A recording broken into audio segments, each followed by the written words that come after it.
So today I'm going to give you my basic budget filmmaker equipment list. These are the things that you need to get off the ground filming professionally with your mirrorless camera, as well as a couple things that are just kind of nice to have. So let's get into it.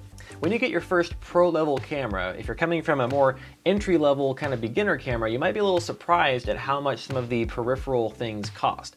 I know I was a little bit when I got my Lumix S5 II. So in this video I'll be talking about the things you do need to get, but not the things that I haven't found very useful. Now I won't make any bones about the fact that I am not the definitive expert on filmmaking, on the filmmaking subject. I've been doing this for about a year now, but I do have some experience now that might help you as a beginner kind of see what's necessary to get off the ground with filmmaking. So first of all, the things that are must-haves that you do need, absolutely. First of all, you need your pro level camera, whatever your camera of choice is. If you want me to make a video about some of the best, maybe first pro cameras out there on the market right now, comment down below. For me, it was a Lumix S5 II because it's a great value camera. A lot of beginners might choose that, but it could be any camera, and everything in this video will apply to whatever camera you choose. So first of all, number one, you gotta have some lenses. Your camera is no good without a lens. For years, I've heard the concept that the camera body, how good the camera body is not nearly as important as how good your glass is, your lenses. Now this might not hold true 100% when it comes to video instead of photography, because it is very important to have a camera body that can shoot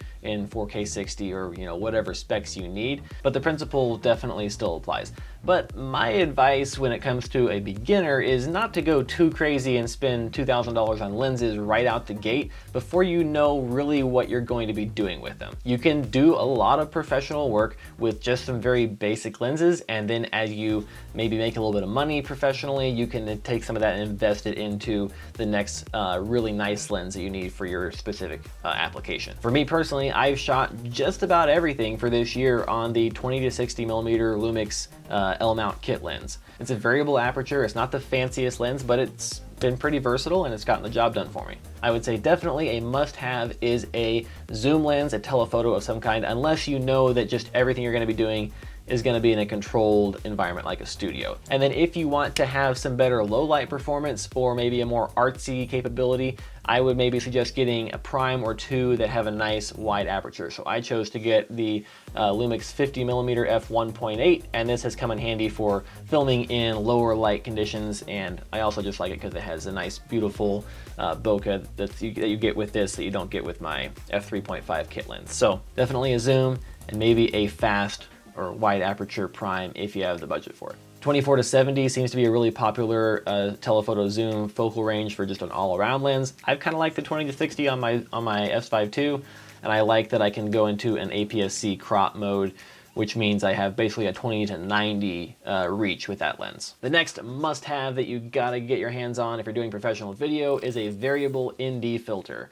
And there's all different price ranges on this. You can spend as little as $60 to $80 for a budget one, all the way up to hundreds of dollars for a variable ND. Now the reason you need an ND filter is to be able to stop down and take out some of the light coming into your lens so you can maintain the proper shutter speed. Comment below if you want a full video kind of about what I'm talking about there. But anyway, for professional video, you need an ND filter. I have had decent success with the K&F Concept Nano X. This is an ND2 to ND400. It has gotten the job done, and I recommend it for beginners as a basic introductory ND filter. There's a few things I don't love about it, and I'm considering upgrading to something a little bit higher end, maybe in the near future. It seems to have a little bit of glare when you point it directly into the sun. I don't like that it doesn't have hard stops on the adjustment ring, and then also it has gotten a little bit scratched up, but I have been kind of putting it through some fairly extreme use. It doesn't seem to have a really egregious color shift that people always talk about with ND filters. I certainly haven't noticed it, and that's what really matters to me, is if it really stands out to me or not. Overall, decent ND filter for around 80 bucks on Amazon.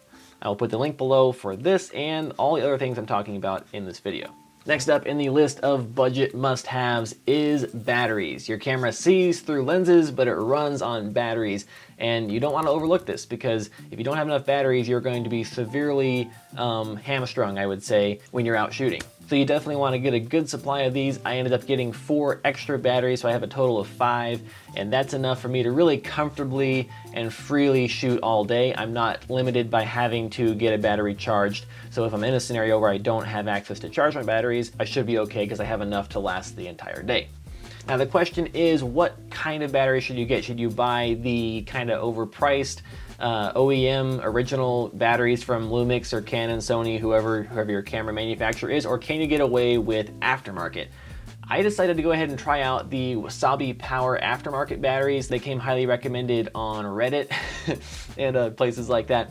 People seem to have good success with these, and I have had a similar experience. They have worked out pretty well for me. They're a lot cheaper than the Lumix batteries. Battery life seems to be fine. They haven't failed through, you know, a year of using them, so I've been pretty happy with these. One concern that I would have about using aftermarket batteries is leaving them in the camera. If they were to swell, then you wouldn't be able to get them out. Really, it's just the best practice not to leave a battery in the camera at all, even if it was the OEM battery. But none of these have had any swelling issues. It's just something I'm conscious of. So Wasabi Power batteries, get you some, get you a half dozen, should get you fixed up. One critical part of a filmmaker's kit that could really get overlooked when you're just starting out is SD cards or memory cards, whatever memory cards your camera takes. My Lumix S5 II takes UHS 2 SD cards, and they can get a little pricey. They're a lot more expensive than the UHS 1 cards that I was used to using for my my old camera. The S5 II still uses SD cards, but if you're talking about some other mirrorless cameras, you might be using a CF Express card, and those can get really expensive, like 150 or 200 bucks each. So that's a whole huge expense that you might not have calculated in when you were getting your camera. I know I didn't really. And you definitely want to have enough of these cards to be able to film all day without having to go offload footage. So I have 4 128 gigabyte UHS 2 cards. I use the Lexar SD cards. I haven't just been amazed by them. They're fine. I do get a corrupted file once in a while, but I have them set up to be redundant recording on my S5 II, which is a feature I really like. And so if something does get corrupted on one card, I have it back up on the other card. The last must-have that I want to talk about is a computer, specifically some kind of laptop. Don't want to sleep on this one because, at least for my workflow, if I'm out on a filming trip, I am offloading footage and backing up stuff every night. And if your computer isn't the fastest or it isn't the most comfortable for you to use, that can be a lot of time and a lot of headache that you have to go through every day. It's part of the workflow that if you can really expedite it and smooth it out is so much nicer. You can get by with a less expensive or older laptop, but having one that's really pretty fast would be really great to just smooth that up and make it so much more pleasant of an experience. It's a quality of life thing, but having at least some kind of laptop is really a must for if you're doing any filming that is not having you back at your office every night. Okay, now let's talk about some optionals, some things that are not essential, but you probably want to have in your kit at some point.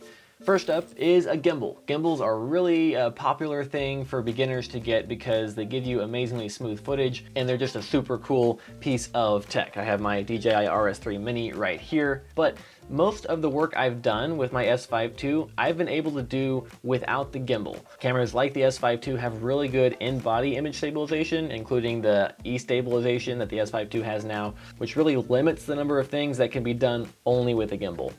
There are those shots that you can only do with a gimbal, and so it's a great piece to have in your kit, but it's not essential when you're just starting out. I really like the RS3 Mini. It's nice and compact, which is great for the traveling I do, and it's great value gimbal. It is still, even though it's a kind of a mini gimbal, is still powerful enough to handle a big full frame camera. So great gimbal, I'll link it down below.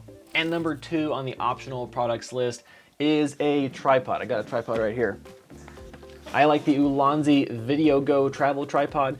This is something that you will miss eventually if you don't have it, but you can certainly get started without having one of these, depending on what you're doing. If you're doing a lot of, you know, talking head videos, yeah, you do want to have a tripod that's pretty stout.